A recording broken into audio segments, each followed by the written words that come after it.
Tara, samahan nyo ako dito sa bukid ngayong hapon. Ililibot ko kayo dito sa bukid. So magtatambay tayo kasama ninyo. Tara, nandito tayo ngayon. So sobrang lamig. Ang ganda ng simoy ng hangin. Kaya naman, nandito tayo. Samahan nyo ako na maglibot-libot dito sa Hacienda. Hacienda ko yan ah. Mga lupain ko, kung nakikita mo yan, mga lupain ko yung mga yan. Oh, ang lawak, no?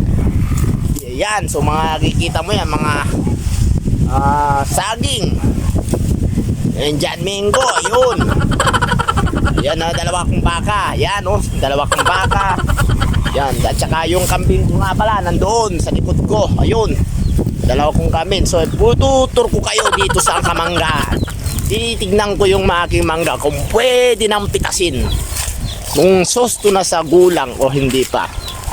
Tara, napakadami. Ito, oh grabe. Hindi pa masyadong magulang, kaya naman mag-aantay pa tayo ng isang buwan o kalahating buwan bago pitasin to ng mangga. So ang dami. Ayun, no? Oh, yun. Ang daming bunga. Ang daming bunga. Ayan, no? Maghahanap po tayo ng magulang.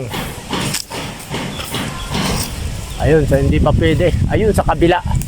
Sa kabila malalaki, pero ito to sa padera. Ang tawag dito sa padera, pag malilit sa padera, pag malalaki kalabaw ang tawag diyan. At daming bunga, grabe. So magsasawa tayo. Ito nga pala yung dalanda, yung ang tawag dito, kalamansi. Ayan. So talagang daming bunga ito yung mangga, oh, grabe. Ayan, oh, daming bunga. Daming bunga ng aking mangga. Itutur ko kayo sa aking kabukiran, mga tanim na mangga. Ito nga pala yung tanim ko, bawagani at saka yung duhat. Ayun, namumulaklak na. Mga isang buwan pa bago magbunga itong aking tanim. Tara, ililibog ko kayo sa kabukiran dahil siyempre alam mo naman na pagaganda